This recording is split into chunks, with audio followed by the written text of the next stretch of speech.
Kenapa pemuka agama Nabi, Buddha, Yesus, Muhammad, dan mayoritas tokoh agama itu laki-laki?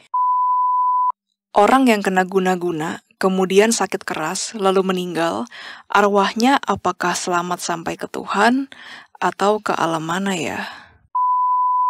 Apakah mereka menyimpan kemarahan kepada manusia yang menyebabkan kematiannya? Misalnya binatang piaraannya yang harus disuntik mati. Oke.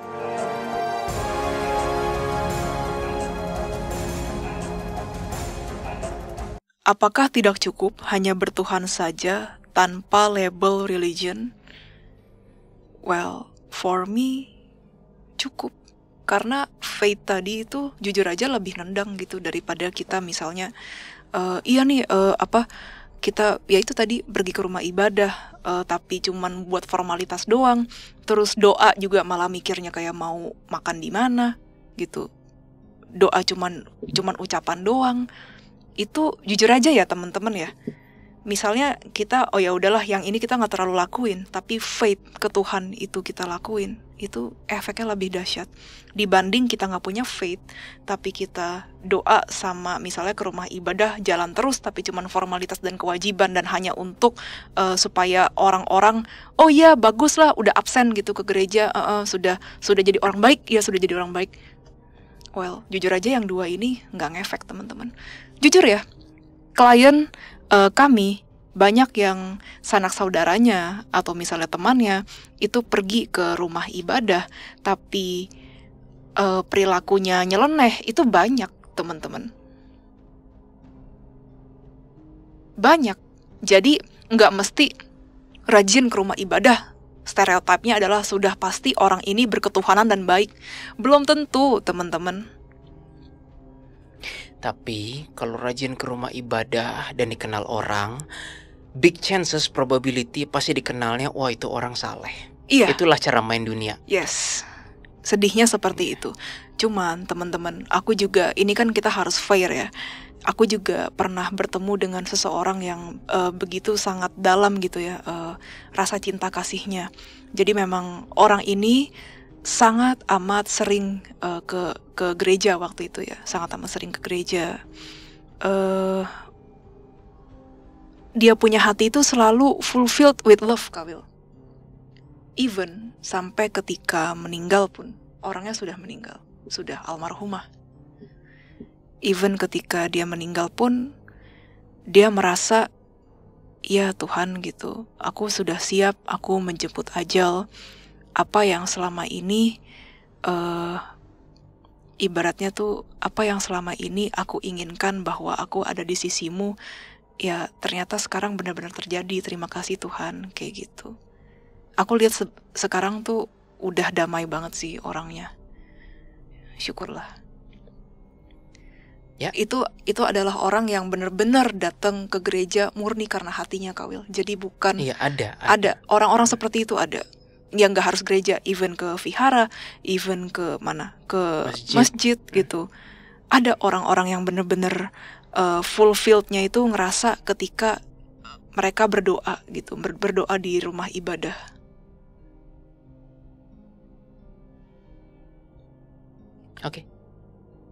Oke, lanjut. Pertanyaan selanjutnya. Tanya dong, kalau suami istri yang cerai, apakah HB masing-masing tidak pernah menasehati untuk bersabar dan mengasihi pasangannya? HB dan HB cuek kah? Biarin free will aja yang terjadi. Kayaknya pertanyaan mesti direvisi deh. Itu udah cerai, gimana caranya? Enggak, maksudnya sebelum cerai kayaknya sih, maksudnya gitu deh. Itu kan dibilang kalau suami istri yang cerai, berarti kayaknya maksudnya pertanyaan kalau suami istri yang about bercerai gitu. Mungkin itu kali ya. Iya kali ya. Kalau that's the case, gue dan my ex-wife, HB kami masing-masing gue yakin ngomong kok. Tapi gak pernah HB dengan terang-terangan cerain aja gitu atau lanjut aja. Kayaknya gak pernah deh. Jadi kalau ditanya apa tadi, apakah HB masing-masing tidak pernah menasihati untuk bersabar dan mengasihi pasangannya? Gue rasa iya, tapi bukan untuk bersabar dan mengasihi ya. Konteks HB tuh gak sesempit itu. HB tuh bisa melihat hal-hal yang kita bahkan nggak bisa lihat. Mungkin HB akan melihat nih, kalau dilanjutin efeknya apa, kalau nggak dilanjutin efeknya apa. Itu yang ditekankan ke anak didiknya.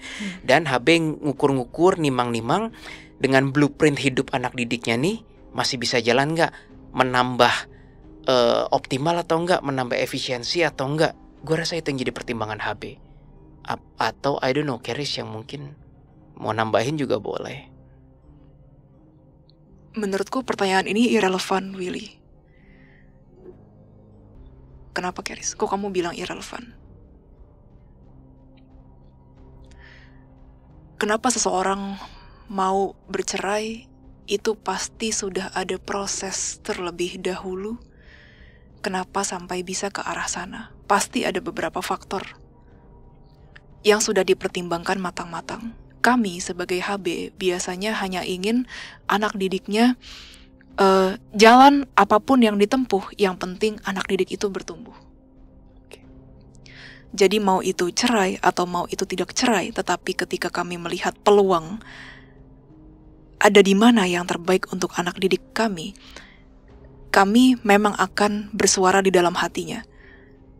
Tetapi sejatinya kami tidak mempunyai kuasa untuk membuat keputusan tersebut, kata Keris. Oke, Keris. Dan tidak hanya dalam hal bercerai, dalam hal apapun juga seperti itu, Willy. Yes. Partner Kata kerja kayak partner bisnis kayak, ya, paham. Jadi mengenai suami istri yang bercerai itu karena HB-nya tidak saling menolong, itu adalah irrelevan. Oke, thank you, kata Keris. Nomor 2, meditasi dengan tujuan mau begini mau begitu apakah dibenarkan? Atau lebih baik meditasi tanpa tujuan, membiarkan semesta yang mengarahkan kita walau kita tidak suka arahnya. Ini menarik nih, karena ini dua sisi koin yang nyata di dunia ini. Jadi ada yang bilang meditasi harus dengan tujuan, ada yang bilang meditasi tanpa tujuan. Masing-masing punya alasan dan alasan yang kuat dan memang teori yang kuat, Jess. Kalau dari gue nih, ini dari gue personally ya, mau ada tujuan atau nggak ada tujuan, tetap kita tidak mampu mengontrol outputnya, bukan? Ya sudah, pilih satu, jalani the proses. Udah itu aja. Udah. Nggak ada jawaban lain, gitu. Udah. Yang ketiga, ketika suami istri meditasi bareng, apakah lebih bisa memperbaiki hubungan mereka yang selalu ribut berantem? Ke tempat ibadah bareng, sudah banyak bukti pasangan yang tetap aja cekcok ribut melulu. Ini seperti pertanyaan dari orang yang sebelumnya, bahwa datang ke tempat ibadah belum tentu sebenarnya kayak bisa ujung-ujungnya tuh orang tersebut berakhir baik atau orang tersebut adalah orang baik. Well, buktinya tetap aja kan bisa cekcok. Buktinya tetap aja Kawil menyaksikan gitu ketika keluar dari tempat ibadah langsung gontok-gontokan. Ini gak usah jauh-jauh nih, pasangan cekcok di rumah ibadah ya. Gue yakin juga terjadi di mana-mana. Depan gue waktu itu gue masih SMP SMA, jelas obviously suami istri ada anaknya. Terus kayaknya anaknya ngapain gitu, urus lah, itu anak lu urus lah gitu. Lu sebentar aja ditinggal nggak bisa lah di gereja lo. Iya. Jadi it happens, teman-teman. It happens. Jadi ya ke rumah ibadah itu sebenarnya kan lebih ke tentang ya kita ingin mendekatkan diri kita misalnya ke Tuhan gitu kan. Tapi ya kalau dalam hal duniawi ya tetap bisa sah-sah aja, bisa berantem juga gitu. Ini gue gak yakin dari higher self atau dari Seven Prime. Kayaknya dari higher self gue nih, adalah sebuah kekeliruan bila semua manusia menyempitkan dirinya hanya dari aspek agama, rumah ibadah, ataupun meditasi, ataupun satu aspek saja. Udah itu doang. Sebenarnya kami waktu itu pernah nemu kasus yang unik tapi belum kami kontenkan. Meditasi saja itu ada yang tipe sadar, ada yang tipe merem. Ya Jess ya, kami belum sempat kontenkan. Tapi I guess untuk menjawab pertanyaan nomor 3, ketika suami istri yang meditasi bareng, hampir irrelevan pertanyaan sih. kecuali film Return of the Condor Heroes ya. Yoko dengan Bibi Long gitu kan meditasi bareng gitu ya, itu hanya di film kali guys. However, gue sering mendengar dan banyak mendengar di mana pasangan itu berdoa bareng sebelum tidur ataupun berdoa bareng setelah bangun pagi, itu memperkuat, itu banyak. I guess mau doa, mau meditasi, apapun caranya, ketika dilakukan dengan sinergi frekuensi niat batin yang sama, itu mengenhance niat itu.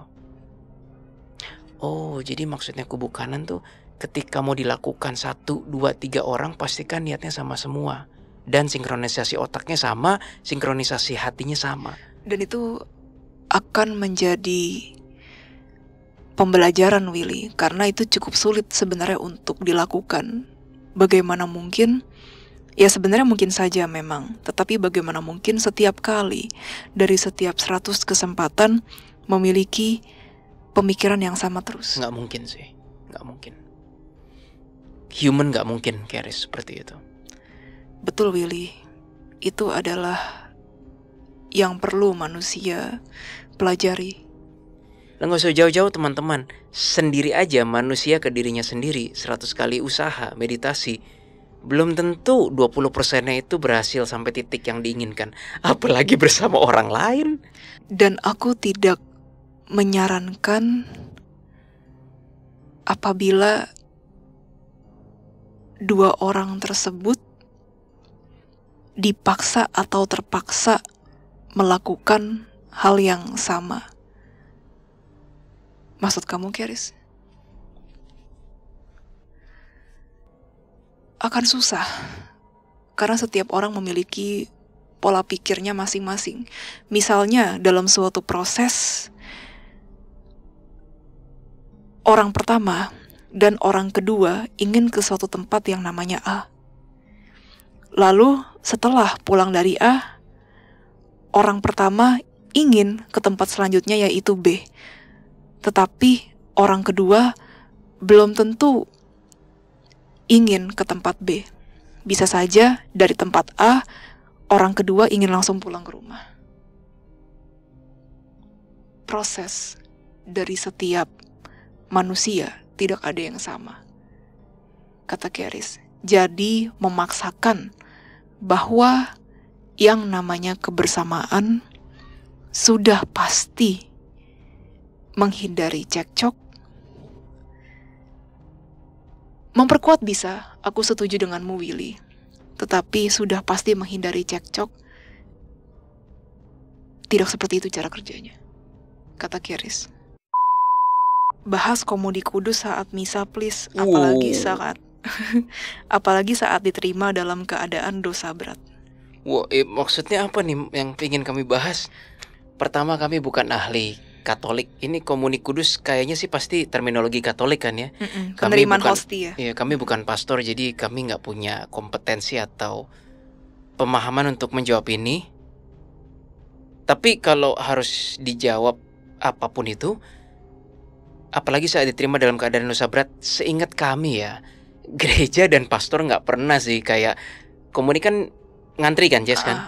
Kayaknya nggak pernah sih kami dengar pastor bilang, Anda dosa nggak? Kalau dosa skip. Nggak pernah sih, nggak pernah. Jadi kayaknya dalam hal ini sistem gereja nggak peduli Anda mau berdosa atau enggak. Yang penting mungkin niatnya ke gereja pertobatan dan yang lain-lain, itu komuni tetap dibagikan. Nggak pernah kan ada pastor kayak Anda dosa nggak? Kalau nggak dosa nggak boleh kata. Kayaknya nggak pernah dengar deh. Nggak pernah. Jadi kami nggak bisa menjawabnya, tapi hanya itu yang bisa kami komentar. Jadi bukan kami jawab, kami memberikan komentar gitu.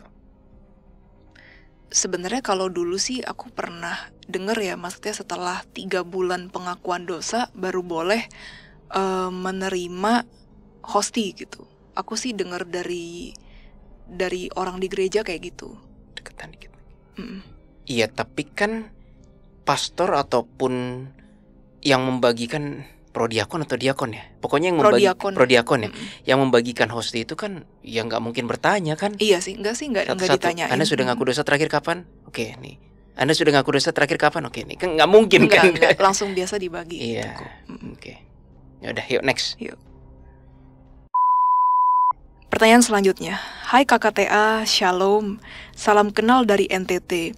Suami dan 2 anak saya, yang pertama dan kedua bisa melihat makhluk halus.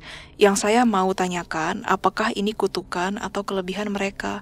Karena banyak sekali pendoa dari Kristen dan juga orang pintar, kalau ketemu mereka bilang harus doa putus. Itu penglihatan aneh begitu, karena itu adalah kutukan. Aduh, saya takut sekali. Apalagi anak kedua saya kalau sudah melihat makhluk halus langsung sembunyi sambil bilang dalam nama Tuhan Yesus. Mohon pencerahan TA dari MM Thales di Sumba. Berharap sekali dipilih pertanyaan saya ini oleh KKTA. Dan Amin, dipilih GBU. ini, kami Ya, pilih. dan kami pilih. Silakan Jess, mau dijawab? Sebenarnya biasa untuk tahu ini adalah kutukan atau tidak. Bentar, aku butuh waktu sedikit aja. Oke, mantap.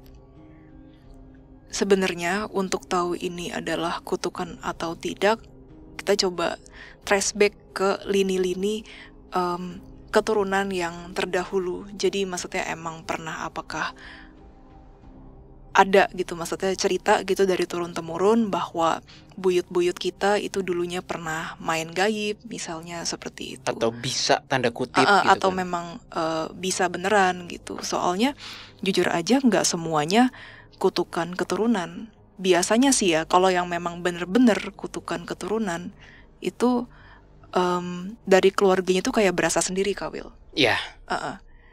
Jadi misalnya, iya nih, kok kayak ada rasa yang seperti harus, entah harus apa namanya, kayak bukan menyembah sih, kayak ada rasa yang harus seperti, bukan menghormati juga, apa yang ngomongnya ya, ada rasa yang harus attach, nah kayak gitu, attach sama suatu makhluk ya, kayak gitu. Terus misalnya kayak ditemukan adanya peninggalan-peninggalan dari zaman dulu yang berhubungan dengan hal-hal yang klinik ya, misalnya kayak gitu. Tapi kalau misalnya nggak ada sama sekali mengenai hal itu, ya bisa dikatakan itu bukan kutukan. Bisa jadi itu memang pemberian dari Yang Maha Kuasa. Iya. Bisa jadi itu adalah pemberian dari Maha Kuasa. Dan pemberian dari Maha Kuasa itu juga bisa jadi itu keturunan juga bisa. Nggak harus kutukan, nggak harus kutukan.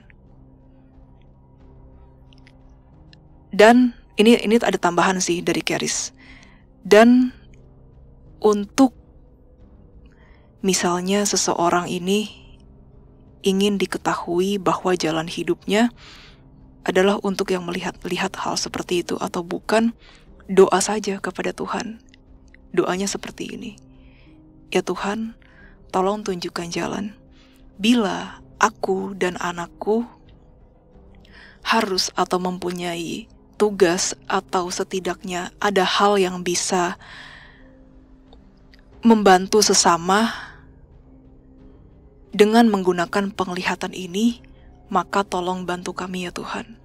Tetapi bila ini adalah kutukan keturunan, maka tolong ambilkan dari kami juga ya Tuhan. Karena sejatinya kami tidak mau apabila ini bukan pemberian darimu. Amin.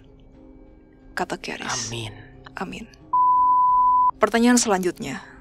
Tolong definisikan arti dari unconditional love menurut Keris atau kubu kanan.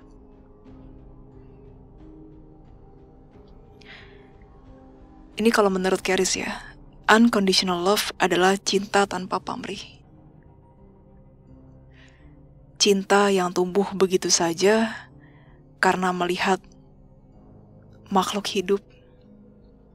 Bisa jadi seseorang, bisa jadi binatang piaraan, bisa jadi tumbuhan, tanpa mereka harus imbal balik ke kita.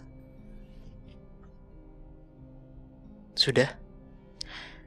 Seperti Tuhan membiarkan matahari dan bulan menyelimuti langit kalian baik di siang hari dan malam hari. Kata Keris. Kawil? Tadi siang gue dan bokap ada pembicaraan cukup sengit, bukan sengit sih, cukup panas Tapi gue dan bokap mempunyai pendapatnya masing-masing mengenai, bukan mengenai unconditional love, tapi mengenai burnout versus melakukannya dengan penuh kasih sayang. Jadi aku cerita gini, Jess, ke my dad. Apa tuh? Pah, walaupun yang gue lakukan, Jess, bau DA anomali ini valuable, sangat bervalue, namun ternyata bisa burn out juga ya. Bisa capek juga, bisa kayak pengen liburan, bisa sampai denger orang ngomong apa dikit udah males gitu loh, saking capeknya kita kan.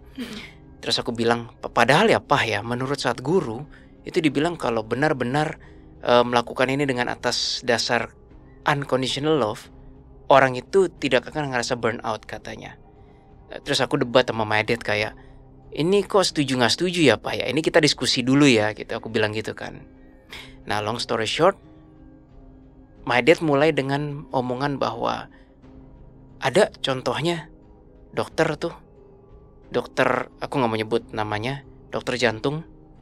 Dia melakukan terus operasi jantung, udah terkenal banget. Sampai sekarang umur 80 tahun dia masih melakukannya walaupun capek. Aku mengernyitkan mata kayak gini. Di kota atau di daerah? Aku tanya. Di kota. Nggak usah ngomong lah, itu namanya bukan conditional love itu. Aku bilang gitu ke my dad kayak, tanya dulu salary berapa. Kalau dia berkata bahwa saya melakukan ini atas dasar conditional love, tapi pendapatan per bulan gope tiao 500 juta. Horseshit lah itu bilang conditional love. Itu namanya kerja, itu namanya transaksi gitu loh. Terus aku bilang ke my dad kayak, ada Pak di artikel-artikel tertentu dokter-dokter gila, dalam konteks gila positif ya, yang dia sebenarnya belum terlalu tua, tapi dia ke daerah pedalaman, nentuin tarif sesukarelanya, dan diwawancara, kenapa Anda melakukan ini? Jawabannya as simple as, ya karena salah satu sumpah dokter adalah menolong orang lain. Dan kalau mau jadi kaya, jangan jadi dokter di daerah sini katanya. Jadilah bisnismen atau dokter di kota besar. Anjir, ngomongnya begitu. Ya tapi emang fakta sih. Nah mungkin yang itu yang conditional love. Unconditional love. Yang unconditional love. Menurut gue ya teman-teman, dan ini gue ngakuin dengan penuh kerendahan hati, orang kota yang masih hidup di kota, yang masih bekerja, yang masih mencari nafkah, termasuk gue loh. Jadi bukan berarti gue kebal ya. Sangat susah mencari unconditional love. Sangat susah. Sangat-sangat sulit. Dari mana kita tahu orang itu benar-benar unconditional love? Pada kondisi ekstrim, Jess. Ketika dia tetap melakukan konsisten itu tanpa embel-embel. Contoh lain, masih omongan gue dan bokap tadi siang, Jess. Sumbang. Bokap gue dulu punya bos itu punya banyak kenalan. Waktu bokap gue masih kerja ya. Biasa, bos itu nyumbang. Cepet tiao. Ini bagi yang gak ngerti, cepet tiao itu 100 juta rupiah. Dan ini like 15-20 tahun lalu loh. 100 juta 20 tahun lalu tuh berapa sekarang? Mungkin ekuivalen dengan 150, aku gak tahu ya. Tapi ujung-ujungnya adalah harus kelihatan. Ya? Harus kelihatan dan harus masuk koran. Terus aku bilang sama my dad gini. Aku coba ngeradar kan dari memori my dad. Ya iyalah Pah lah. Marah kan kalau gak ketahuan. Iyalah. Ternyata aku ngehack ya orang-orang kayak itu. Ini pakai bahasa gampang. Anjay lah, gue nyumbang 100 juta supaya orang tahu gue nyumbang 100 juta. Masa orang gak tahu gue nyumbang 100 juta? Ngapain gue keluarin? Kalau gitu gue gak usah nyumbang. Mungkin Anovers bingung. Bro Willy ngomong apa sih? Percayalah, itu kejadian nyata di dunia. Siapa yang bilang orang nyumbang 1M itu gak pengen diketahui? Ada yang pengen. Ada yang gak pengen juga. Tapi susah, di kota besar susah. Batasnya susah gitu loh. Nah sekarang pertanyaannya, ada gak orang yang, oh kasus kita yang kemarin. Apa? Yang mana? Sorry ya klien kami bocorin dikit deh. Yang itu loh, yang ada suami istrinya 3 yang di foto itu, yang makanya kalau aku bilang kayak udah gak usah foto lah, imlek-imlekan gitu kan. Kami berhasil validasi, ini si keluarga besar lakinya ini emang dedengkotnya sebut saja Ko Asen misalnya, bukan nama asli Ko Asen. Ko Asen ini, gue bilang ini sering banget nyumbang. Iya betul, tapi bukan buat keluarga. Iya betul. Terus gue bilang, sorry, ini dia sering nyumbang, ini transaksional sama Universe. Jadi ada kepercayaan di etnis Tionghoa kayak kalau gue nyumbang nanti rezeki gue nggak bisa habis. And Anda mau menyebut itu unconditional love? Or shit gitu. Itu adalah conditional love. Itu adalah transaksional Iya, gitu loh. transaksional sih. Not even love maybe ya. Iya, dan Iya. apa ya, sedihnya lagi dia nyumbangnya bukan ke keluarga loh. Iya. Sedih sih. Sebenarnya itu sedih sih memang. I mean, kalau aku boleh jadi keluarganya, paman, om, boleh lu nyumbang kayak lu hitung-hitungan sama universe, kayak kalau gue nyumbang rezeki gue itu, tapi jangan orang lain yang nggak dikenal dong. Fokus ke keluarga diri sendiri dong. Aku Iya kan? sebenarnya lebih setuju ke yang fokus ke Sama. Iya, fokus ke orang terdekat, orang sekitar kita terlebih dahulu, baru ke orang lain. Kami selalu nggak tahu Jesslyn ya, gue selalu diajarin dari kecil. Pertama, tolong diri sendiri dulu. Kedua, tolong orang terdekat atau keluarga, baru orang lain gitu loh. Tapi sama sih, aku juga kayak gitu. Tapi ada aja yang fokusnya salah. Orang lain nomor satu, diri sendiri paling belakang. Ya bubar, itulah yang namanya timpang spiritualism. Pincang spiritualismenya. Jadi hati-hati teman-teman, gitu. Sorry kemana-mana, tapi menarik sih soalnya yang bercanda sama My Dad tadi, unconditional love itu.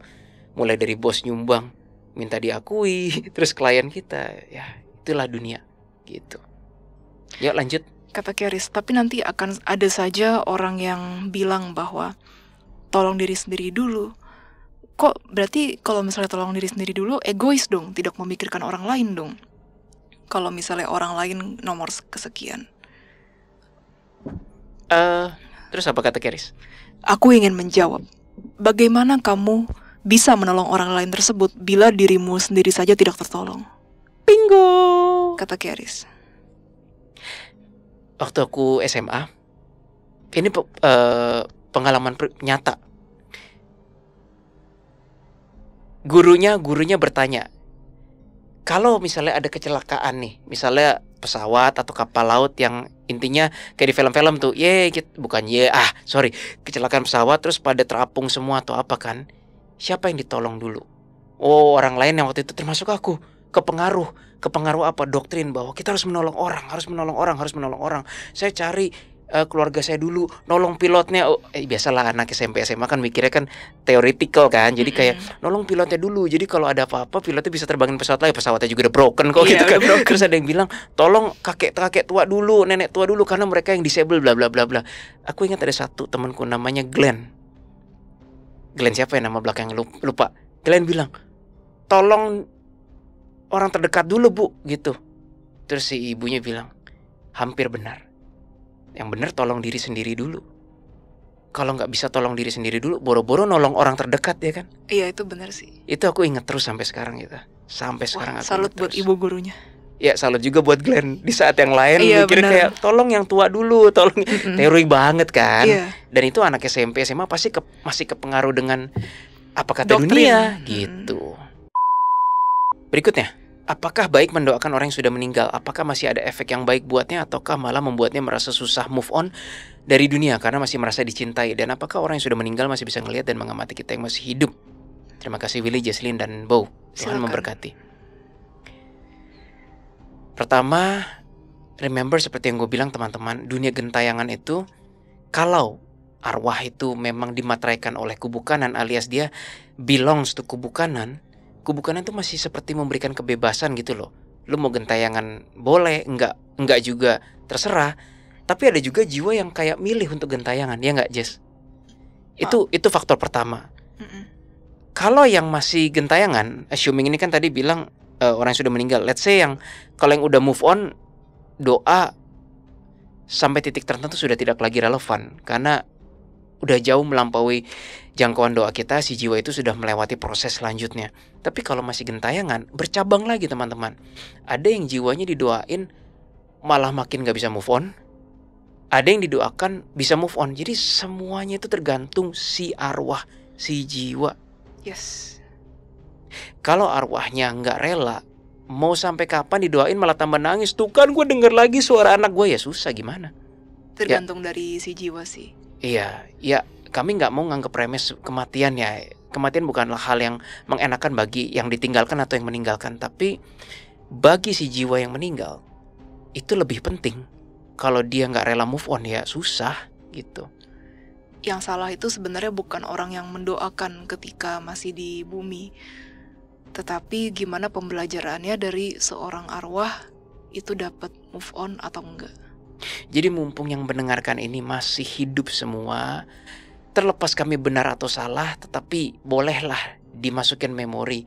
Jadi ketika kita nanti sudah jadi arwah, kalau memang ternyata kami benar, oh semuanya dari kita yang harus move on. Terima kasih Tuhan, mana Grim Reaper gitu atau apapun lah gitu kan. Maksudnya semuanya tergantung kita gitu kan? Iya, tergantung Ya, jiwa. tergantung gitu. jiwa. Tergantung jiwa. Kita yang masih hidup maksudnya. Assuming materainya materai kubu Tuhan ya. Kalau materainya iblis atau dunia gelap, gua nggak bisa apa-apa. Gitu. Yang berikutnya, wah ini menarik nih. Apakah Roh Kudus masih bisa merasa takut? Ya, rasa takut terhadap kuasa yang lebih tinggi darinya. Dulu waktu awal-awal gue sama Jesslyn masih ya baru kenal, di saat gue masih sangat disupervisi oleh Ellie, my HB gitu. Ellie ya, dan gue yakin Ellie dan Keris masih mengatakan hal yang sama. Mereka juga tidak ada apa-apanya dibandingkan Tuhan atau cahaya Tuhan atau apapun. Jadi ya jelas, HB ya masih berada di bawah kekuasaan Tuhan. Hanya itu yang bisa kami katakan. Can a soul choose to stop existing? Wah, oke, bahasa Indonesianya, bisakah sesosok jiwa memilih untuk tidak berada lagi? Maksudnya hilang dari keberadaan. Gue gak mau tidak katanya. Gak tahu kebukanan hilang tidak. Gak tahu Keris, apakah mungkin ada info lainnya? Kami gak bisa menjawab ini Keris.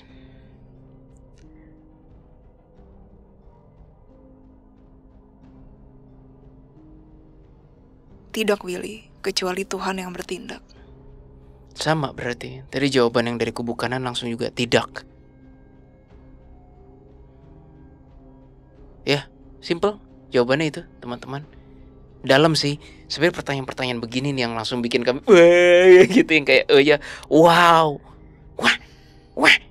Wah, gitu yang kayak meme itu kan. Oke, lanjut. Oke. Cara ngobrol sama malaikat penjaga atau arka gimana? Saya berdoa terus tapi enggak terkabul-terkabul. Malah jadi sedih sendiri. Padahal mau bilang makasih sama malaikat penjaga yang udah bimbing saya selama ini. Mau kenalan juga, minta saran-saran. Nggak recommended guys, nggak recommended. Ini jujur nggak recommended. Maksudnya kalau misalnya bilang makasih ya bilang aja, pasti mereka juga bakal denger. Tapi kalau misalnya kita mau kenalan, minta saran, kalau misalnya teman-teman belum pernah melakukan ini sebelumnya, kami tidak menyarankan. Karena takutnya yang terjadi adalah manipulasi dari iblis. Itu sih. Begini Anover semuanya, tidak ada sedikit pun niat dari kami Anomali untuk keep everything for ourselves. Tidak ada. Iya, bukan seperti bukan itu untuk maksudnya. menyimpan semua itu kenalan kami sendiri. No, kami nggak semurah itu ya. Maksudnya kayak nggak seremeh itu. Tapi kami saja masih bisa kena manipulasi. Apalagi yang dicari beneran sama orang-orang yang mungkin baru awal-awal berkecimpung di dunia ini. That's why kami Anomali pun juga selalu mengatakan, kenapa nggak langsung pada Tuhan saja? Dan kami selalu berkata kan, dimanapun kami bekerja, berada, kami mohon pada Tuhan, biarkanlah Tuhan yang Maha Kuasa yang mendistribusikannya kepada penjaga-penjaga atau petugas Tuhan yang lain. Yap. Gitu. Jadi bukannya kami mau nyimpan buat diri kami sendiri, tapi sebaiknya jangan. Gitu. That's why kita juga butuh validasi berkali-kali ya Kawil ya, sebelum benar-benar maksudnya mengatakan ini adalah sosok tersebut kayak gitu. Ya, di update spiritual yang pertama kalau nggak salah, mungkin bagi Hanovers baru, gue aja hampir buat kesalahan, hampir buat sejenis transaksi energi dengan demons, hampir. Gitu. Jadi sekali lagi sebaiknya jangan. Baru ngomong demon tuh di belakangnya kameramen gue ada yang demon datang. Ketahuan woi, ketahuan, pergi aja. Shoo. Ada demon kan di situ tadi. Berikutnya, oh ini unik. Apakah peradaban dalam kurung alien planet lain atau gugus galaksi lain lebih lama dari bumi? Terlepas dari kecanggihan yang mereka miliki, kenapa tidak menyerang planet bumi untuk mengambil energi yang dibutuhkan untuk keperluan hidup mereka yang padahal sudah di ujung tanduk? Mungkinkah mereka sedang menjalani akhir-akhir dari peradaban mereka? Ini jawabannya terlalu panjang, jadi kayaknya kami kasih episode-episodenya aja ya. Di Anomali beberapa kali kami membahas mengenai alien. Silakan teman-teman Google sendiri di kotak YouTube Alien Tri Anomali, pasti nanti ketemu. Yang terakhir, kami ngonten Antartika di Detektif Astral. Jadi Anovers mungkin boleh support kami dengan menonton yang episode bersama Noise. Itu nggak ada di YouTube, itu hanya premium. Namun episode 1 dan 2-nya itu free. Episode 3-nya itu yang berbayar di Noise. Nanti episode 4-nya free kembali di YouTube. Terima kasih teman-teman.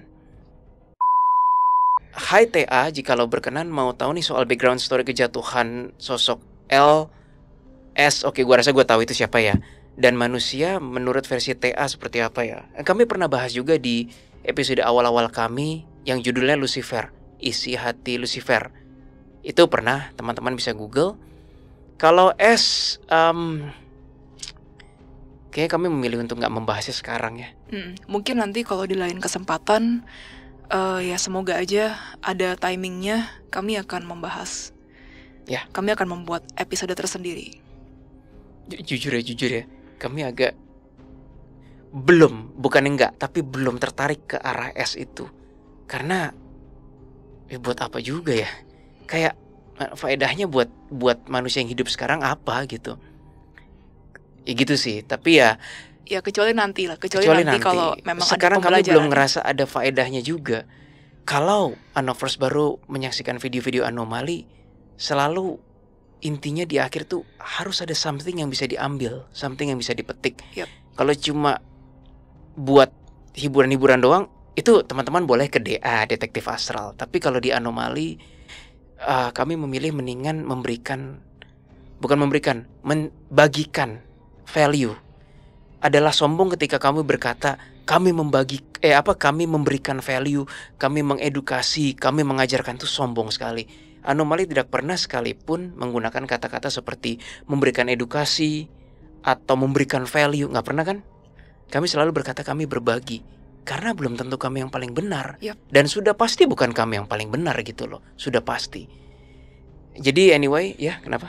Dan kita pun, dan kami pun juga sama-sama belajar ya Kawil ya. Exactly. Jadi ya kita semua di sini belajar, nggak ada yang nggak belajar. Makanya disclaimer Anomali pun selama ada value yang bisa dipetik itu sudah lebih dari cukup. Bukan ambillah value atau edukasi dengan kami nggak pernah seperti itu. Hai TA, mau tanya apakah dunia arwah saling mengenal? Maksudnya kita yang sudah saling kenal di dunia ini apakah juga akan saling mengenal jika sudah di dunia arwah?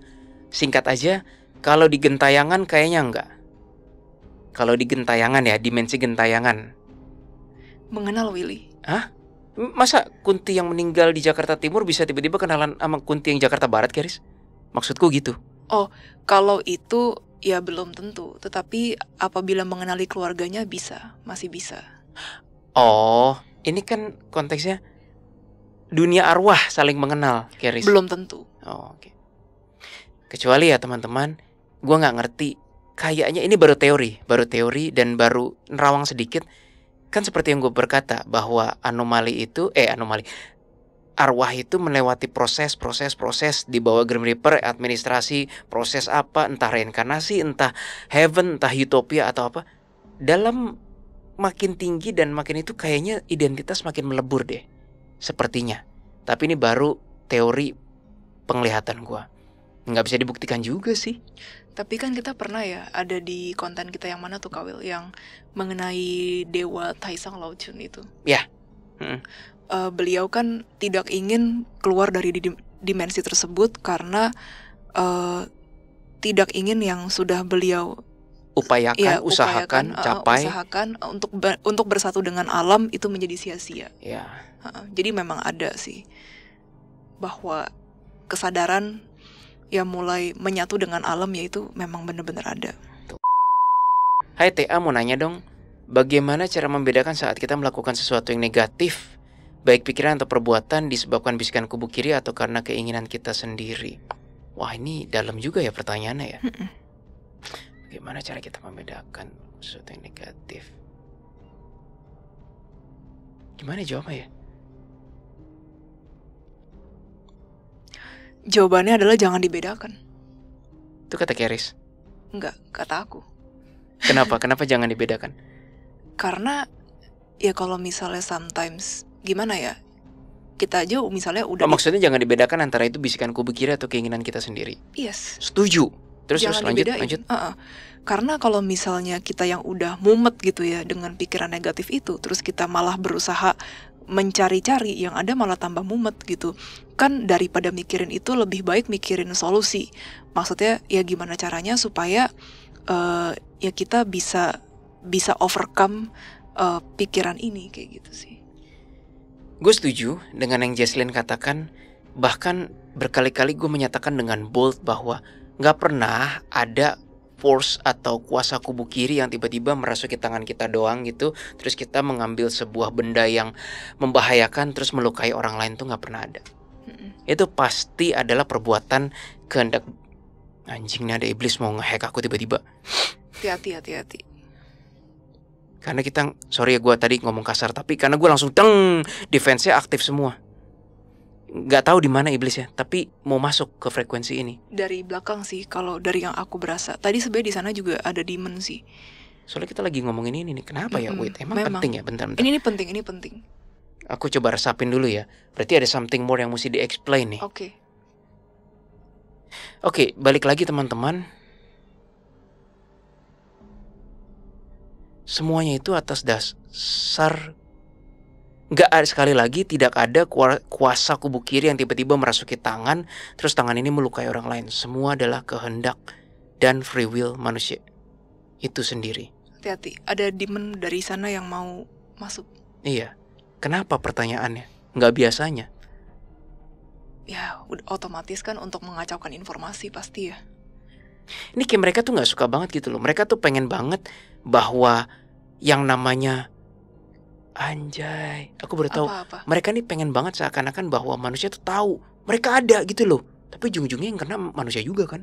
Gak pernah ada manusia berbuat destruktif yang dihukum pengadilan, yang dimasuk penjara tuh iblis, gak ada kan. Anjir, itu dia. Jadi ini agak nempel mereka ini sih. Ini brilian sih politiknya. Mereka pengen banget mereka dinotis. Ulah kita nih manusia jadi seperti ini. Tapi ujung-ujungnya kena manusia lagi. Kan goblok. Iya, makanya jangan melakukan sebagai manusia. Marah sih mereka sih kalau. Iya, mereka udah agak kesel sih. Tapi ya udah, lanjutkan Kak Will. Udah cuma itu doang. Sorry. Jadi jangan dibedakan. Anggap saja bahwa semua adalah perbuatan kita sendiri. Ya memang perbuatan kita sendiri. Betul. Ini juga menjawab ke pertanyaan nomor 2. Jika itu karena keinginan kita sendiri, apakah punya cara self-control untuk menjauhi hal tersebut? Sebenarnya terlepas dari itu adalah keinginan kita sendiri atau itu baru berupa bisikan, kita tetap bisa mempunyai self-control untuk menjauhi hal tersebut. Yes. Jawabannya itu, teman-teman. Lanjut. Apakah makhluk ekstraterestrial percaya adanya Tuhan atau percaya bahwa mereka diciptakan? Oh, ini Seven Prime lagi. Silakan. Seven Prime kira-kira bilang begini. Pada dasarnya setiap entity, setiap kesadaran, baik di state apapun, maksudnya di alam fisikal atau alam non-fisikal atau apapun, mereka punya sense atas higher consciousness atau kuasa yang lebih tinggi. Udah, intinya gitu. Dan kuasa yang lebih tinggi itulah yang kalian refer sebagai Tuhan, kata Seven Prime. Ini pertanyaannya semakin menarik ke belakang. Oke, mau lanjut ya? Iya. Apakah melakukan hubungan seksual di luar pernikahan itu termasuk perbuatan dosa dalam kurung status sama-sama single? Gimana? Kamu mau jawab atau gimana? Well, sebenarnya kalau hanya diukur perbuatan dosa dari satu aspek aja, kok rasanya nggak adil ya, Kak Will? Itu kalau menurut aku sih. Ditambah lagi, maksudnya itu merugikan orang lain atau tidak. Ini misalnya nih, status sama-sama single. Kalau misalnya either yang wanitanya atau laki-lakinya salah satu ada yang diperkosa, ya jelas itu tidak boleh ya teman-teman ya. Tapi kalau misalnya mau sama mau, ya siapa yang dirugikan juga gitu. Kayaknya gue males sih jawab ini dengan frontal, karena mohon maaf, masyarakat Indonesia masih relatif kurang modern dalam info-info seperti ini, ya kan? Kalau di negara maju, single sama single, belum ada ikatan perkawinan, tapi juga belum punya istri atau suami ya, itu nggak ada yang nindak apa-apa. Dan misalnya mau sama mau dan Ya, bukan, itu nggak ada yang nindak apa-apa, dan itu hak, malah hak warga negara gitu lah, selama udah di atas 17 tahun, 18 tahun gitu kan. Kalau aku ngeliat video-video polisi itu, paling cuma dibilang get a room, get a hotel atau yang lain, jangan di sini dong. Kecuali kalau mereka misalnya lagi nyetir sambil melakukan aktivitas seksual. itu bahaya. Itu ditangkap itu. Itu bisa membahayakan orang ya, lain. Tapi kalau mereka get a room, dan aku jadi inget dulu ada, mungkin sampai sekarang ya, tokoh kontroversial yang disebut dengan Joseph Paul Zhang. Nggak tahu orang mana itu. Maksudnya dia orang Indonesia, tapi kayaknya bukan tinggal di Indonesia, karena memang dia dimusuhi banyak sekali netizen Indonesia, public enemies-nya masyarakat Indonesia, terutama yang Muslim kan. Anyway, Joseph Paul Zhang bilang, sekarang saya punya tetangga lagi bete semuanya. Mereka merugikannya apa? Mereka nggak merugikan orang. Tapi kalau kalian tuh yang main menggeruduk tempat ibadah seenaknya, kalian merugikan nggak? Gitu katanya, gitu kan. Jadi ya, gue nggak mau jawab terang-terangan mengenai hal ini, tapi gue balikan lagi ke net Hanover semuanya deh. Karena walaupun gue bisa salah, tapi menurut gue personally, netizen Indonesia belum terlalu modern dalam menyikapi informasi ini. TA mau tanya, konsep mata pencaharian orang yang notabene merugikan manusia, tapi dianya selalu melakukan kebaikan. Penjelasannya gimana ya? Oke, itu yang gue sebut dengan brilliant asshole. sorry. Gila, itu brilliant, tapi ya Tuhan Maha tahu lah ya. Kawil, ini lanjut dulu ya. Oke, lanjut. Karena ini satu kalimat nih. Ya. Karena saya suka dengar kalimat seperti ini. Orang-orang yang mata pencahariannya ibarat udah seperti mafia, misal dibilang judi, narkoboy, dan yang sejenisnya itu biasanya rajin melakukan perbuatan baik seperti sedekah, donasi, dan sejenisnya. Bisa diartikan itu untuk mengurangi dosa mungkin ya?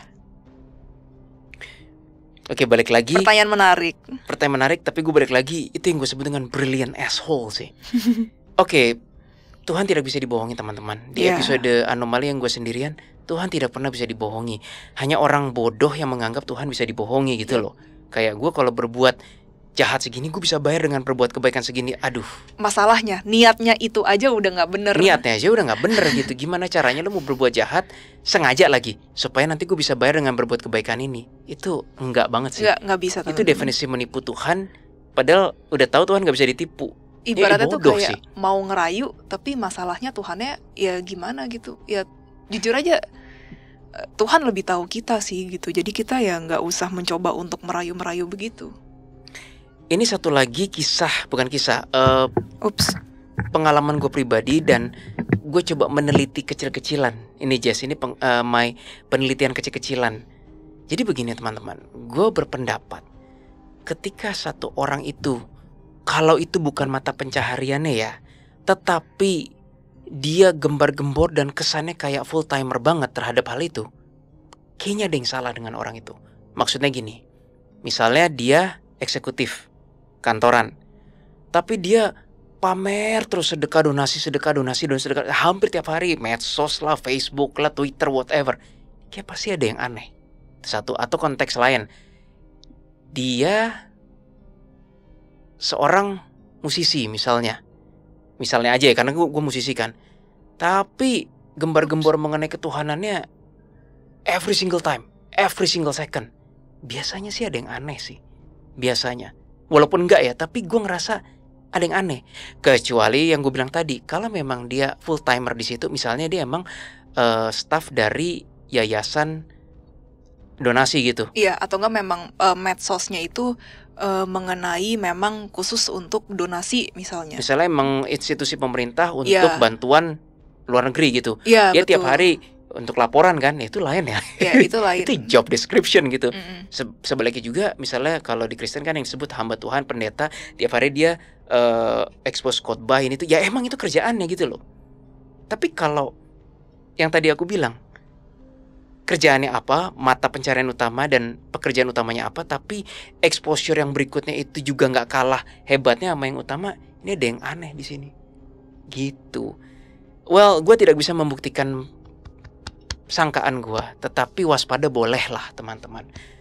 Deep down, dan gue udah sering kali ngeliat ujung-ujungnya yang orang-orang kayak tadi tuh, ya ternyata dia masalah di keluarga, dia nutupin masalah ini, dia pelarian lah dan seterusnya dan seterusnya. Ibaratnya maksudnya seseorang, mungkin maksud Kawil itu ibaratnya kayak seseorang yang berusaha menutupi Yes. ketidaksempurnaan hidupnya dengan cara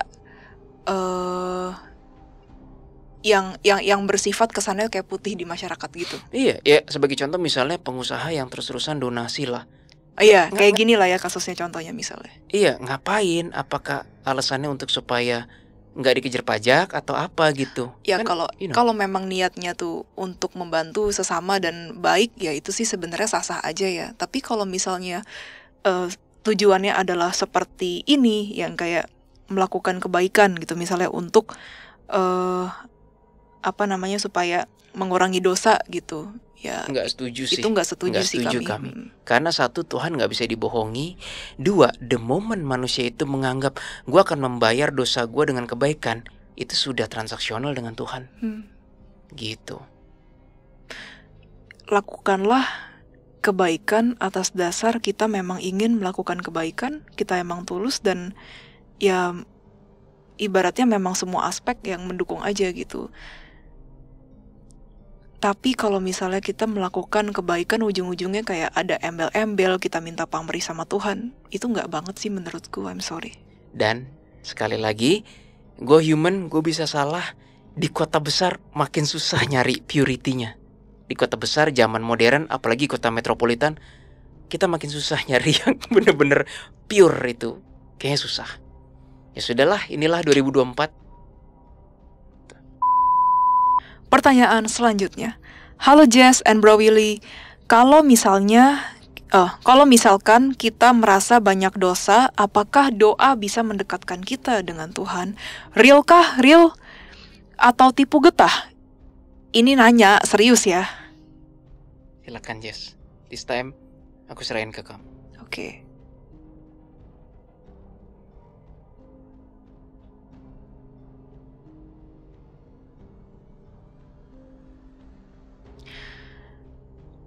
Pertanyaannya, misalnya kita sudah melakukan banyak dosa, tapi hanya dengan doa. Doanya misalnya seperti apa? Kalau misalnya doanya itu untuk, ya Tuhan, tolong ampunilah kami. Tetapi misalnya ya terus-terusan masih melakukan dosa itu, ya maka doanya menjadi tidak relevan. Tapi apabila suatu jiwa tersebut alih-alih memikirkan, oke, aku sudah banyak dosa nih, tapi apa ke depannya? Apakah ada yang bisa aku lakukan untuk menjadi manusia yang lebih baik lagi, agar aku setidaknya tidak terjeblos lagi misalnya ke dalam dosa yang besar ini? Ya I guess itu lebih baik untuk dilakukan daripada kita berkecimpung di dosa besar, kita menyesali terus-menerus dosa yang kesannya tuh kayak banyak-banyak dosa tersebut gitu. Ya daripada itu, kenapa kita nggak move on, lalu kita, oh my god Kawil, damn. Masuk mikrofon gak sih itu? Masuk sih pasti. Masuk gak Kabila? Iya kan? Oke. Mendingan kita fokus ke depannya untuk menjadi manusia yang lebih baik lagi. Ya, untuk masalah dosa yang banyak itu kita jadiin pelajaran aja, pembelajaran untuk kedepannya gimana caranya, ya misalnya agar dosa tersebut nggak dilakukan lagi. Lanjut, Kak Willy, Kak Jesli mau tanya seputar sumpah serapah dong. Kalau misalnya ada si A yang mengeluarkan sumpah serapah ke B, sorry gue cepetin ya teman-teman karena timing. berapa kemungkinan akan terjadi, bisa tidak untuk dipatahkan, dan apakah keturunannya akan kena imbas juga? Rasanya kalau keturunannya kena imbas. Oke, ini kami sudah bahas juga di episode Dodi dan Dido ya. Iya, Dodi dan Dido ada. Jadi teman-teman boleh menonton lagi. Mm-mm. Terima kasih. Next, minta pendapat kalian mengenai metode dikubur dan dikremasi. Mana yang lebih baik dari segi supernatural? Oke. Jaslyn mau jawab? Iya, mungkin aku bisa cerita sedikit ya tentang dari sanak saudara aku sendiri. Suatu hari tante aku punya mertua. Berarti bilangnya apa ya? Mertuanya tanteku gitu ya.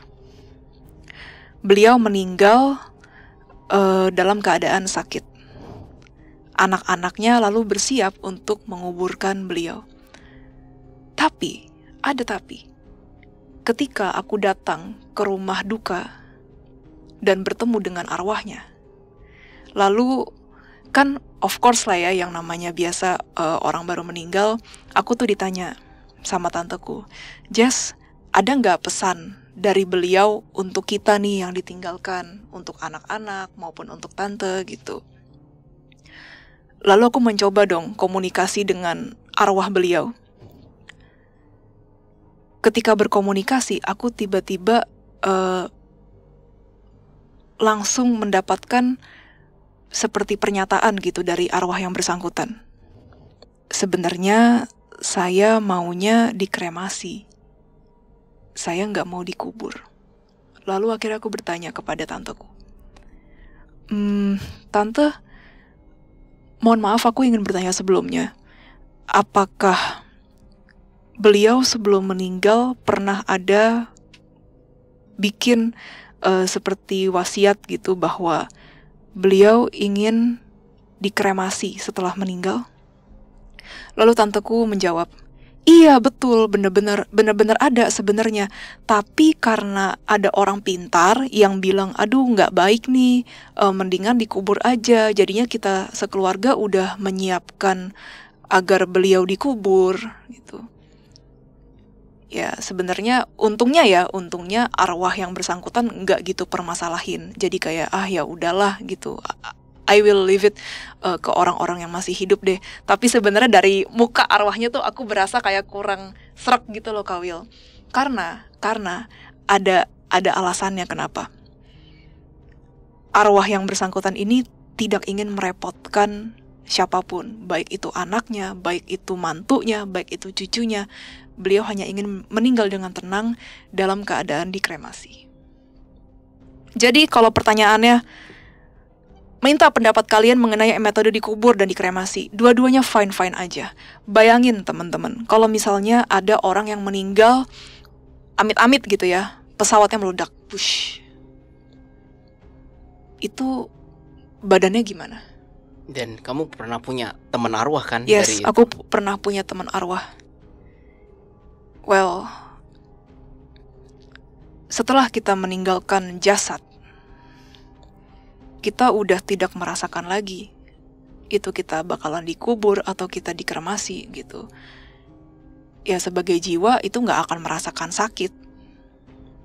Kayak misalnya dikremasi, nggak akan teriak-teriak juga kan jiwanya, tolong gitu, kecuali masih hidup dan masih menyatu dengan bone and flesh, masih menyatu dengan tulang dan daging. Tapi kalau sudah cabut arwahnya dari jasad, kita ngomongnya jasad ya Kak Will, ya maka arwah tersebut sudah tidak merasakan apa-apa, melainkan arwah tersebut membawa pembelajarannya dan membawa amal baik dan amal buruknya. Gitu teman-teman. Nah, sudah hampir selesai teman-teman. Yang berikutnya, bagaimana menurut TA secara spiritual orang yang berpindah agama? Apakah setelah meninggal benar mereka tidak diterima karena pindah agama? Guys, di alam sana tidak ada yang namanya agama. Jadi ketika orang, misalnya ya, orang Kristen misalnya orang Kristen masuk surga gitu, nggak dibilang ini surga khusus kamu ya, yang untuk agama Kristen doang ya. Nggak seperti itu teman-teman. Orang Kristen bisa bersama dengan orang Muslim, bisa bersama dengan orang Buddhis, Hinduism, atau maybe Yahudi gitu. Itu semua tergantung tergantung apa ya, tergantung amal baik dan buruk. Jadi nggak ada campur tangan agama di sini, teman-teman.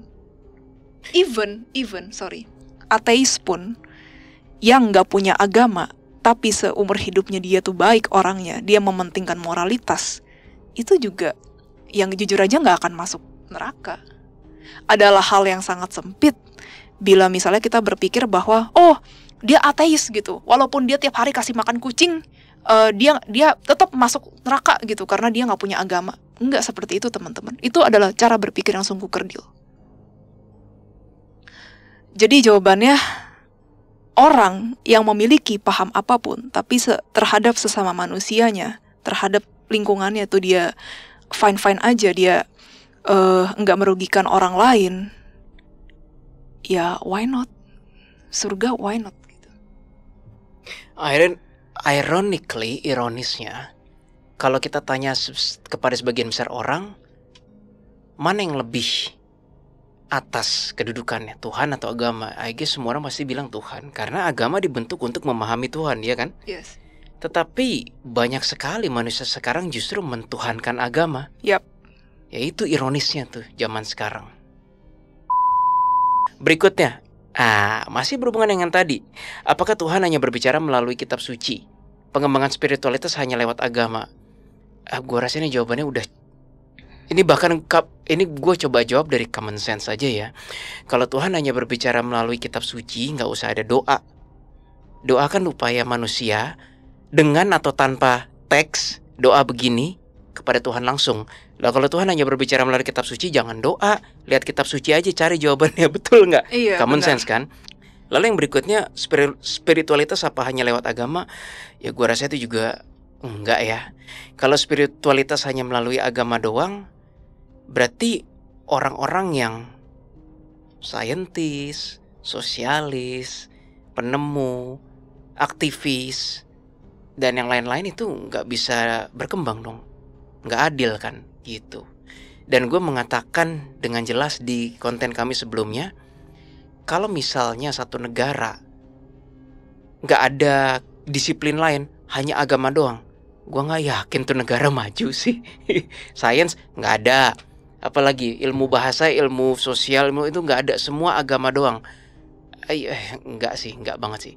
Balik lagi ke berapa jam lalu, agama itu penting. Sampai pada titik tertentu, agama bukanlah lagi yang terpenting. Itu jawabannya. Ini aku jawab yang itu ya, yang pengembangan spiritualitas apa hanya lewat agama, yang itu ya. Ya. Justru spiritualitas itu sudah melampaui agama, teman-teman. Itu adalah gimana caranya diri kita dapat lebih mendekat ke yang namanya higher self. Higher self itu adalah sisi diri kita yang lebih advance. Ini sudah di penghujung acara. Gue mau menjawab beberapa komentar netizen yang bilang, "Woi, Bro Willy, jangan sok tahu lu," gitu katanya. "Gimana caranya orang tahu Tuhan kalau nggak beragama?" Gitu kan? Itu sama seperti kemarin gue juga bilang, moralitas itu bukan harus melalui agama. Nah sekarang konteksnya gimana caranya lu tahu Tuhan kalau nggak beragama? Bayangkan orang-orang yang hidup di pedalaman, yang mereka bahkan nggak tahu Katolik, Kristen, Islam, Hindu, Buddha aja nggak tahu mereka apa. Mereka benar-benar isolated. Tapi mereka percaya ada kuasa yang lebih besar. Mereka nggak sanggup mengontrol petir. Mereka nggak sanggup mengendalikan gunung berapi. Mereka bahkan nggak sanggup mengendalikan air sungai mengalir. Mereka tidak sanggup. Mereka berpikir ada hal lain yang lebih besar dari gua nih, lebih besar dari kita semua. Mereka nengok kiri kanan, nggak ada satupun yang sanggup menciptakan alam ini. Nggak ada yang sanggup menciptakan badan kita. Wih, bisa punya anak, bisa mengandung, dan seterusnya. Pasti mereka berpikir ada yang kuasa yang lebih besar. Makanya ada yang bilang ke dewa gunung, dewa hujan. Bedanya konsep sama Tuhan apa? Sama kan? Jadi gue untuk menyangka orang-orang yang bilang gue sok tahu itu, ini gue kasih contohnya bahwa Silakan. Tuhan tidak harus melalui agama. Orang yang nggak mengenal agama tahu kok, feeling kok bahwa ada kuasa lain yang lebih besar daripada dirinya sendiri. Buktinya apa? Buktinya manusia purba zaman dulu sebelum terciptanya agama, mereka menganut paham animisme dan dinamisme. Ya. Percaya akan sesuatu yang lebih besar yang mengendalikan alam ini. gitu kan Kak Will? Yes. Yep. Dan ini pertanyaan terakhir, kok bisa pas begini ya teman-teman ya? Ya udahlah. Nomor 1, apakah Mas Willy atau Jesslyn sebelumnya pernah mendapatkan penglihatan atau vision kalau TA dan DA membernya akan ada yang bubar?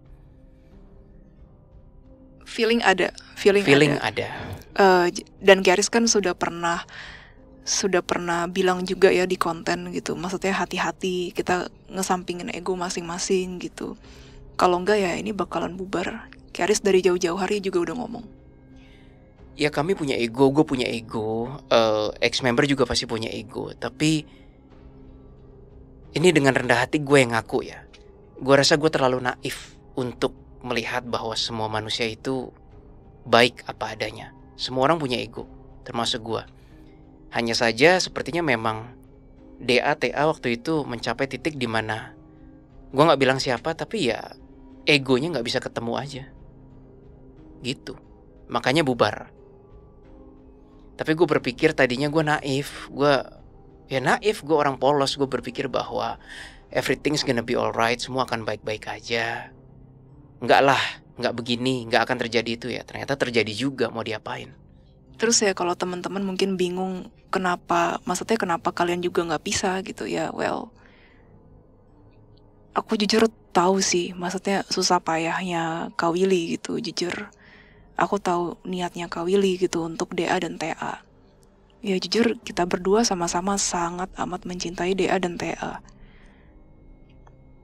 Makanya kenapa kita masih stay walaupun ada personal yang bubar ya, karena kita benar-benar sayang sama DA dan TA. Dan kita juga, ini bukan sugar coating, tapi kita tersentuh gitu sama komen-komen dari Anovers, dari The Clients yang tiap hari juga selalu ada dapat pembelajaran. Rasanya gimana ya, aku berat banget gitu ninggalin DA dan TA, karena setiap kontennya even mengandung pembelajaran bagi diri kita sendiri. Jadi I choose to stay here. Peluk energi. Yang kedua, apakah Mas Willy dan Jesslyn masih suka ketemuan atau chat dengan Aileen atau Mas Adam? Per hari ini sih belum ya. Kami memang belum chat lagi atau ketemuan. Untuk sementara sih belum ada kepentingan lagi. Ya kami hanya bisa menjawab itu apa adanya. Nggak tahu mau jawab apa. Jadi untuk sementara memang belum ketemuan lagi dan belum chat dengan mereka. Karena belum ada kepentingan yang mengharuskan kami berdua, maksudnya dua belah pihak untuk chat ataupun ketemuan gitu. Dan yang ketiga, menurut pandangan supernatural atau terawang astral TA, bumi itu datar atau bulat setelah buat konten Admiral Byrd? Silakan ditonton episode Noise berbayar premium Antartika episode 3. Thank you atas supportnya. Thank you teman-teman atas waktunya yang udah lama ini. Please klik like, share, subscribe, dan jangan lupa nyalakan lonceng notifikasi. Dan sampai jumpa pada video-video berikutnya. Bye-bye. Oke, udah. Mau minum dulu? Gak apa-apa, minum dulu aja. Ini boleh masuk blooper ya, Helios. Gue minum suaranya.